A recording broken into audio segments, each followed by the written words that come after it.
আমার প্রিয় শিক্ষার্থী বন্ধু, আজকের এই ভিডিওতে আমরা দেখে নেব ক্লাস 9-এর ফার্স্ট সামেটিভ অর্থাৎ প্রথম পর্যায়ক্রমিক মূল্যায়নের জন্য কোন উপপাদ্যগুলি আমাকে করতে হবে, অর্থাৎ কোন উপপাদ্যগুলি ইম্পর্টেন্ট এবং কোন উপপাদ্যের প্রয়োগগুলি থেকে আমাদের প্রশ্ন আসতে পারে।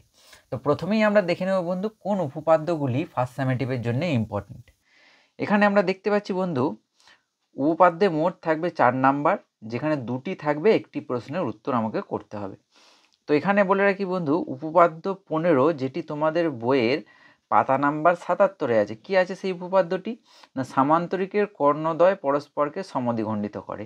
এই উপপাদ্যটি কিন্তু ভীষণ ইম্পর্টেন্ট তোমাদের ফার্স্ট সামেটিভ পরীক্ষার জন্যে।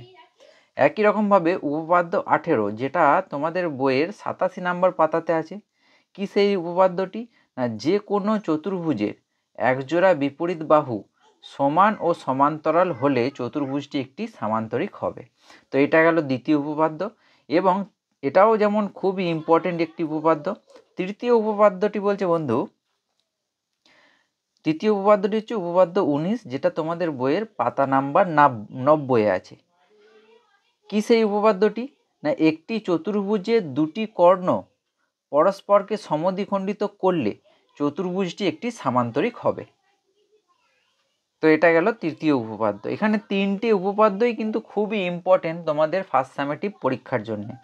কিন্তু যদি বন্ধু তোমাদের মনে হয় যে আমি 2টি উপপাদ্যের বেশি উপপাদ্য আমি করতে পারবো না, সেক্ষেত্রে আমি বলবো প্রথম 2টি উপপাদ্য তোমরা করে যাবে। কিন্তু 3টি উপপাদ্য করে গেলে আমি আশা রাখছি যে তোমাদের একটি উপপাদ্য কমন তোমরা পাবেই। বেশ, এটা গেল উপপাদ্য। এবার আমরা দেখে নেব বন্ধু উপপাদ্যের প্রয়োগ, অর্থাৎ উপপাদ্যের প্রয়োগে থাকে 3 নাম্বার। তো এখানে দেখতে পাচ্ছি বন্ধু, তোমাদের বইয়েতে উপপাদ্যের প্রয়োগে প্রয়োগ 2 যেটা তোমাদের বইয়ের 77 নাম্বার পাতায় আছে, এই প্রয়োগটা করবে। সঙ্গে প্রয়োগ 17 যেটা তোমাদের বইয়ের পাতা নাম্বার হচ্ছে 84, এবং প্রয়োগ 24 যেটা পাতা নাম্বার হচ্ছে 92। এই 3টে প্রয়োগ কিন্তু তোমরা খুব ভালোভাবে করে যাবে। তারপর তোমাদের যদি মনে হয় যে আরও উপপাদ্য করতে পারবো বা আরও উপপাদ্যের প্রয়োগ করতে পারবো, তাহলে বাকিগুলি করে যেও। কিন্তু অবশ্যই আমি বলবো যে এই 3টে উপপাদ্যের প্রয়োগ বা যে 3টে উপপাদ্যের কথা বললাম, এই 3টে উপপাদ্যের মধ্যে একটিও যাতে বাদ না যায়। যেমন উপপাদ্যের প্রয়োগ থেকে 3 নাম্বার আসবে এবং উপপাদ্য থেকে 4 নাম্বার, মোট 7 নাম্বার থাকবে এই দুটি অংশ থেকে। বেশ, তো আশা রাখছি